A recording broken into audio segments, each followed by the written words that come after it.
नमस्कार मित्रों,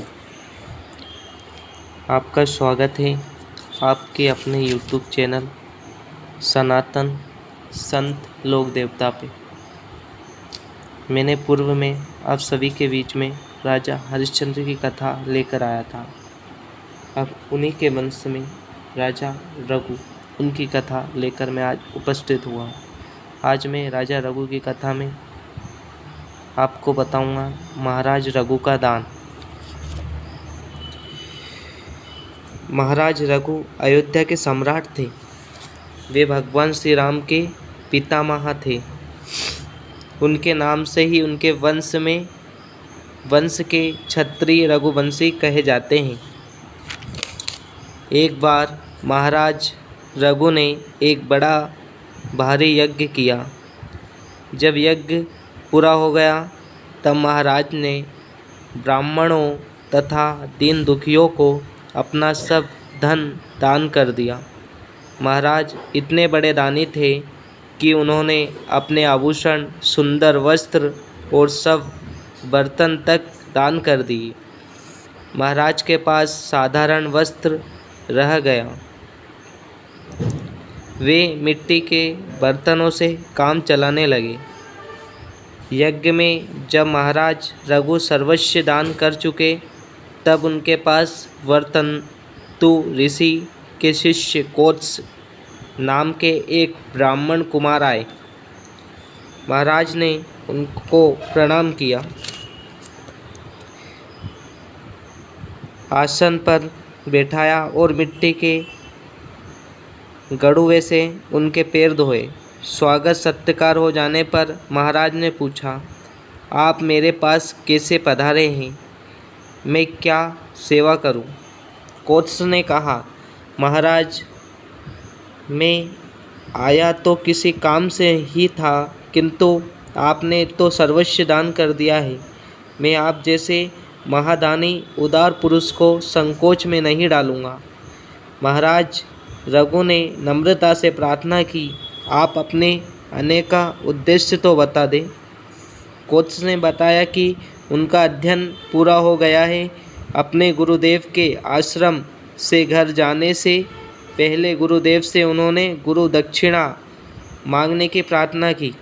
गुरुदेव ने बड़े स्नेह से कहा, बेटा तूने यहाँ रहकर जो मेरी सेवा की है उससे मैं बहुत प्रसन्न हूँ। मेरी गुरु दक्षिणा तो हो गई, तू संकोच मत कर, प्रसन्नता से घर जा। लेकिन कोत्स ने जब गुरु दक्षिणा देने का हठ कर लिया तब गुरुदेव को कुछ क्रोध आ गया। वे बोले, तूने मुझसे 14 विद्याएं पढ़ी है, अतः प्रत्येक विद्या के लिए 1 करोड़ सोने की मोहरें लगा कर दे।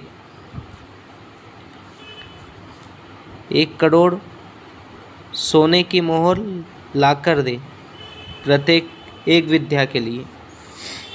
गुरु दक्षिणा के लिए 14 करोड़ सोने की मोहरें लेने कोत्स अयोध्या आए थे। महाराज ने कोत्स की बात सुनकर कहा, जैसे आपने यहाँ तक आने की कृपा की है वैसे ही मुझ पर थोड़ी सी कृपा और करें। 3 दिन तक आप मेरी अग्निशाला में ठहरे। रघु के यहाँ से एक ब्राह्मण कुमार निराश लौट जाए, यह तो बड़े दुख एवं कलंक की बात होगी। मैं 3 दिन में आपकी गुरु दक्षिणा का कोई ना कोई प्रबंध अवश्य कर दूंगा।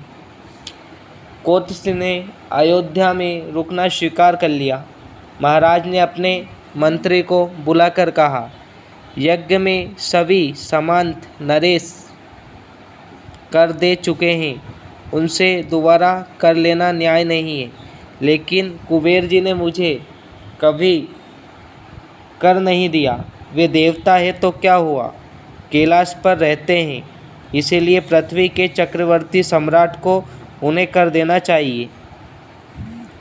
मेरे सब अस्त्र शस्त्र मेरे रथ में रखवा दो, मैं कल सवेरे कुबेर पर चढ़ाई करूँगा। आज रात को मैं उसी रथ में सोऊंगा। जब तक ब्राह्मण कुमार को गुरु दक्षिणा न मिले मैं राजमहल में पैर नहीं रख सकता। उस रात महाराज रघु रथ में ही सो गए। लेकिन बड़े सवेरे उनका कोषाध्यक्ष उनके पास दौड़ा आया और कहने लगा, महाराज, खजाने का घर सोने की मोहरों से ऊपर तक भरा पड़ा है। रात में उसमें मोहरों की वर्षा हुई है। महाराज समझ गए कि कुबेर जी ने ही यह मोहरों की वर्षा की है। महाराज ने सब मोहर का ढेर लगवा दिया और कोच से बोले, आप इस धन को ले जाए।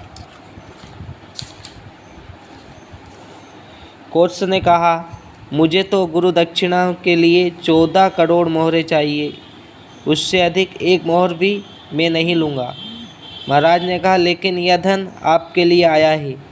ब्राह्मण का धन हम अपने यहाँ नहीं रख सकते, आपको ही यह सब लेना पड़ेगा।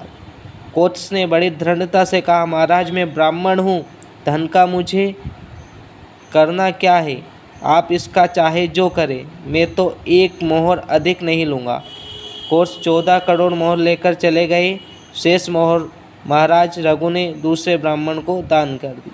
इस प्रकार आप सभी के बीच में मैंने राजा रघु, जो सूर्यवंश के राजा थे, उनकी कथा और उनका कोत्स के प्रति जो दान दिया उसके विषय में मैंने आपको ये कथा सुनाई। अगली कथा मैं उन्हीं के वंशज राजा दिलीप